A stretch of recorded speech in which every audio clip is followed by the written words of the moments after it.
साथियों नमस्कार। आप देख रहे हैं DHBVN अपडेट्स यूट्यूब चैनल और मैं इस चैनल पर आप सभी साथियों का हार्दिक स्वागत करता हूं। साथियों, आज हम नए ट्यूबवेल कनेक्शन के संबंध में दो विशेष महत्वपूर्ण तथ्यों पर बात करने वाले हैं। पहला पॉइंट रहेगा ट्यूबवेल कनेक्शन 2022 से 2023 के आवेदकों के लिए जो प्रोसेस निगम ने शुरू किया है वो कहां तक पहुंचा है, डिमांड नोटिस जारी हुए हैं या नहीं हुए हैं, और अगर आपको डिमांड नोटिस मिल चुका है तो आपको क्या प्रोसीजर फॉलो करना है, क्या क्या डॉक्यूमेंट्स और कितनी अमाउंट आपको जमा करवानी है। दूसरा पॉइंट है, जिन आवेदकों ने 2019 से 2021 के बीच में आवेदन किया हुआ था और उन्होंने सभी फॉर्मेलिटीज़ पूरी कर दी हैं, जिनके लगभग सभी सब डिवीज़नों के वर्क ऑर्डर भी ट्यूबवेल कनेक्शनों के जारी हो चुके हैं, उनमें अभी क्या प्रक्रिया चल रही है, कार्य कब तक शुरू होगा, या फिर जिनका कार्य अभी शुरू हो चुका है उनमें अभी कनेक्शन रिलीज़ होने में कितना समय और लगेगा। तो इन दोनों विषयों पर डिस्कस करेंगे बिल्कुल ब्रीफली और पॉइंट टू पॉइंट हम बात करेंगे।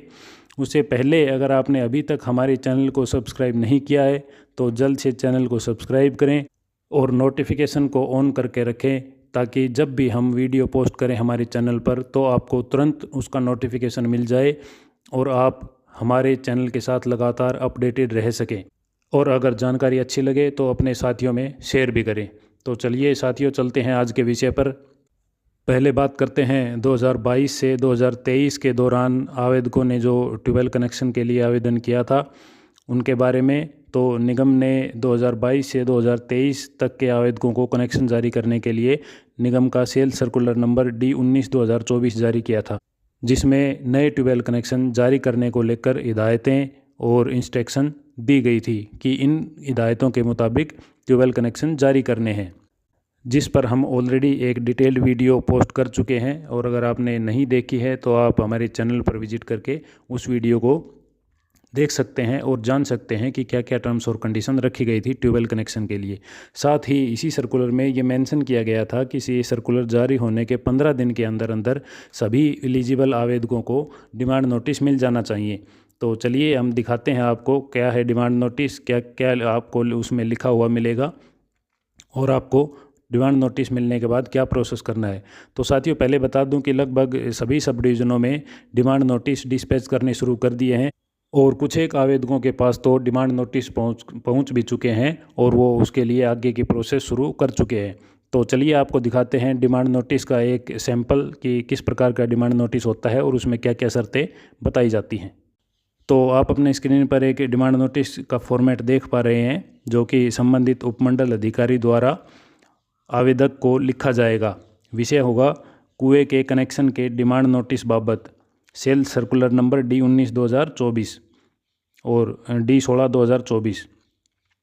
इनका हवाला देते हुए ट्यूबवेल कनेक्शन के संबंध में दोनों सर्कुलर हैं, इनका हवाला देते हुए इनके अंतर्गत ये आपको डिमांड नोटिस भेजा जा रहा है।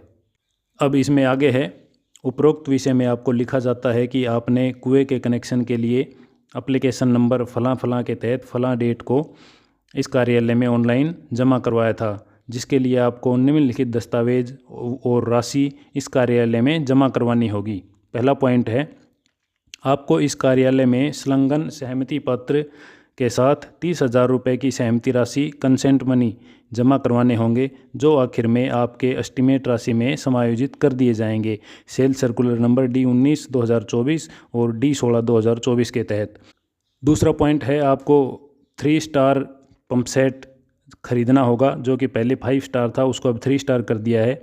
और साथ ही स्मार्ट कंट्रोल पैनल निगम द्वारा जो फर्म निर्धारित करी गई हैं, आपको उन्हीं फर्मों से पंप सेट लेना है और उन्हीं फर्मों का आपको कंट्रोल पैनल भी लगवाना है, जो कि सेल सर्कुलर नंबर D28/2021 में मेंशन किया गया है।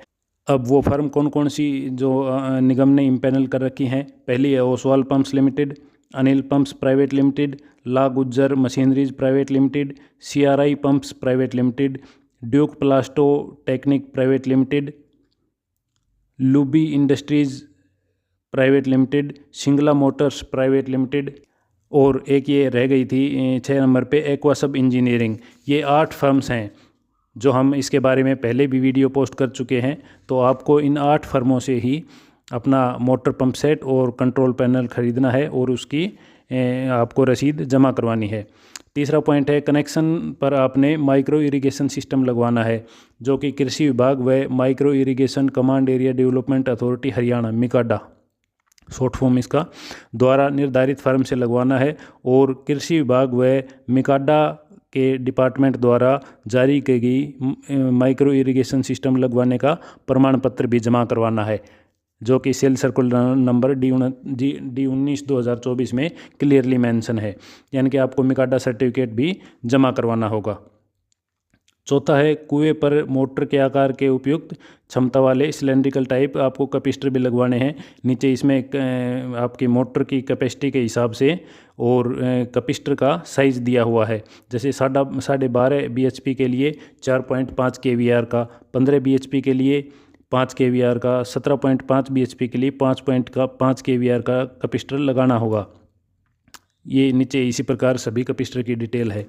नेक्स्ट पॉइंट है, आपको इस कार्यालय में इंडिमिटी बॉन्ड व एक एफिडेविट देनी होगी आपकी तरफ से कि विभाग की आपकी तरफ कोई बकाया राशि नहीं है, और यह भी एफिडेविट देना होगा कि आपके हिस्से में कितनी ज़मीन आती है, किस खेवट में, किस खतौनी में, किस किला नंबर में बोर आपने किया हुआ है। नेक्स्ट पॉइंट है, मौजूदा ज़मीन की फ़र्द और जिस किला नंबर में बोर है उसका नक्शा तहसीलदार से सत्यापित किया हुआ होना चाहिए। ज़मीन में यदि एक से अधिक हिस्सेदार हैं तो निगम के नियमानुसार कागजात जमा करवाएं D16/2024 के तहत। इसके लिए निगम ने चेंजमेंट कर दिया है, आपको NOC लेने की ज़रूरत नहीं है हिस्सेदारों से। उसके लिए आपको एक इंडिमिटी बॉन्ड और एक एफिडेविट सबमिट करना होगा निगम में, जो आप अपने अभी स्क्रीन पर देख पा रहे हैं। ये इंडिमिटी बॉन्ड है और ये दूसरा एफिडेविट है जो निगम की तरफ से सर्कुलेट किया गया है। ये आपको हमारे व्हाट्सएप चैनल पर इसकी कॉपी मिल जाएगी, आप वहाँ से ईजिली डाउनलोड करके और इसे यूटिलाइज़ कर सकते हैं। इसके बाद है कि अगर आपने ज़मीन अलग अलग जगह पर ले रखी है तो कृषि विभाग से आपको एक प्रमाण पत्र देना होगा कि आपकी जहाँ पर मुख्य ज़मीन है वो कृषि योग्य नहीं है। उसके बाद पॉइंट है, साइट लोकेशन की बोर की फ़ोटो और साथ में आपकी फ़ोटो भी आपको जमा करवानी होगी। अतः उपरोक्त दस्तावेज व सहमति पत्र के साथ 30,000 रुपये इस कार्यालय में 15 दिन के अंदर अंदर जमा कराएं, ताकि आपका एस्टीमेट बनाकर एस्टीमेट की राशि जमा करवाई जा सके और आगे की प्रोसेस की जा सके। यदि आप 15 दिन के अंदर अंदर उपरोक्त दस्तावेज व सहमति पत्र के साथ 30,000 रुपये कंसेंट मनी के तौर पर जमा नहीं करवाते हैं तो आपका आवेदन रद्द माना जाएगा, जिसके आप स्वयं जिम्मेवार होंगे। इसे अति आवश्यक समझें। नीचे संबंधित उपमंडल अधिकारी के हस्ताक्षर और उसकी मोहर लगी होती है। तो ये था एक डेमो कंसेंट मनी आपको जो जमा करवानी होगी, उसके लिए आपके पास डिमांड नोटिस भेजा जाएगा, उसका एक डेमो था ये। तो अब बात करते हैं, अगर आपको मान लीजिए आज ये डिमांड नोटिस प्राप्त हो जाता है तो आपको क्या करना है। इसके लिए आपको सबसे पहले आपने जिस ज़मीन में बोर किया हुआ है उसकी फ़र्द, उस किला नंबर का नक्शा, और आपने जिस किला नंबर में बोर किया हुआ है, फला नंबर किला नंबर में बोर किया हुआ है, ये तहसीलदार से सत्यापित करवाना होता है। दूसरा, आपको ये एक इंडिमिटी बॉन्ड देना होता है, जो मैंने आपको बताया कि आपके हिस्सेदारों की NOC आजकल नहीं चाहिए होती है, तो उसके लिए इंडिमिटी बॉन्ड और एक एफिडेविट निगम ने फाइनल किया हुआ है, ये आपको देना होगा। साथ ही आपको अपनी तरफ से एक और एफिडेविट देना होगा कि आपकी तरफ निगम की कोई बकाया राशि नहीं है और आपने जो बोर किया हुआ है वो आपके ही ज़मीन में और इस किला नंबर में है, और निगम की तरफ से अगर कोई भी बकाया राशि निकलती है तो उसके लिए मैं स्वयं जिम्मेवार रहूँगा। बोर की साइट पर आपको बोर के साथ खड़ा होकर अपनी एक फ़ोटो खिंचवानी होगी जो आपको जमा करवानी होगी। उसके साथ 30,000 रुपये की कंसेंट मनी की राशि आपको जमा करवानी होगी। अगर आपने पंप सेट ख़रीदा हुआ है तो उसकी आप बिल की कॉपी भी जमा करवा सकते हैं, वारंटी कार्ड और बिल। और मिकाडा का सर्टिफिकेट आपका बना हुआ है तो वो भी आप जमा करवा सकते हैं अभी। और अगर आपको ये चीज़ें नहीं है आपके पास, ये दोनों बिल और ये मिकाडा सर्टिफिकेट, तो आप इन दोनों आइटम्स को लेटर स्टेज पर भी जमा करवा सकते हैं। अब अभी आपको मेनली चाहिए होगा बोर की फ़ोटो, फ़र्द, किला नंबर में बोर किया हुआ है उसका नक्शा तहसीलदार से सत्यापित किया हुआ, एक इंडिमिटी बॉन्ड और एक एफिडेविट NOC के तौर पर, और साथ ही एक और एफिडेविट आपको देना होगा। और आपको जो डिमांड नोटिस मिला है उसे साथ लेकर जाए आप संबंधित कंज्यूमर क्लर्क के पास जा कर के और अपनी राशि जमा करवा सकते हैं। तो ये तो हुआ 2022 से 2023 तक के आवेदकों के लिए क्या प्रोसेस करना है। अब बात करते हैं 2019 से 2021 तक जो ट्यूबवेल कनेक्शन थे, उनके वर्क ऑर्डर हो चुके थे, उनमें क्या प्रोसेस चल रहा है। साथियों, मोस्टली कॉन्ट्रैक्टर्स ने पोल लगाने शुरू कर दिए हैं, कुछ एक साइट पर पोल लग गए हैं, और साथ ही ACSR यानी कि तार के लिए भी कॉन्ट्रैक्टर्स ने प्रोसेस शुरू कर दी है, उसकी इंस्पेक्शन के लिए आगे रिक्वेस्ट डाल दी है। और जो बाकी अलाइड मटेरियल ठेकेदार को लगाना है, उसके लिए भी उसने अपनी रिक्वेस्ट डाल दी है इंस्पेक्शन करवाने के लिए। तो जैसे ही अलाइड मटेरियल और कंडक्टर इंस्पेक्टेड हो जाता है, इंस्पेक्शन होने के बाद तुरंत साइट पर इंस्टॉलेशन का कार्य शुरू हो जाएगा। साइट पर इंस्टॉलेशन कार्य कंप्लीट होने के बाद ये सर्टिफिकेट देंगे सब डिवीज़न में कि हमने इन कनेक्शनों का लाइन वर्क एग्जीक्यूट कर दिया है, अब हमें ट्रांसफार्मर दिया जाए। तो उस आधार पर इनको ट्रांसफार्मर जारी किए जाएंगे स्टोर से, और उसके बाद मीटर लगाकर कनेक्शन चालू किया जाएगा सीनियरिटी वाइज। तो ये प्रोसेस अभी चल रही है ट्यूबवेल कनेक्शन 2019 से 2021 वालों के लिए। तो अगर आपने भी 2019 से 2021 तक के बीच में आवेदन किया हुआ है और आपके वर्क ऑर्डर जारी हो चुके हैं, तो आप संबंधित कॉन्ट्रैक्टर या संबंधित कंज्यूमर क्लर्क या सब डिवीज़न में जाकर संपर्क कर सकते हैं कि आपकी साइट पर कार्य कब तक शुरू होगा। और एक बार आपको फिर याद दिला दें कि इसी प्रकार के लेटेस्ट अपडेट्स प्राप्त करते रहने के लिए हमारे चैनल DHBVN अपडेट्स को सब्सक्राइब ज़रूर करें। और साथ ही हमें यह भी बताएं कि आपको हमारी वीडियो कैसी लगी, कमेंट में करें बताएं। और अगर वीडियो अच्छी लगी हो तो लाइक व शेयर ज़रूर करें, ताकि हम ऐसे ही दुगनी मोटिवेशन के साथ आपके साथ ऐसी जानकारी शेयर करते रहें।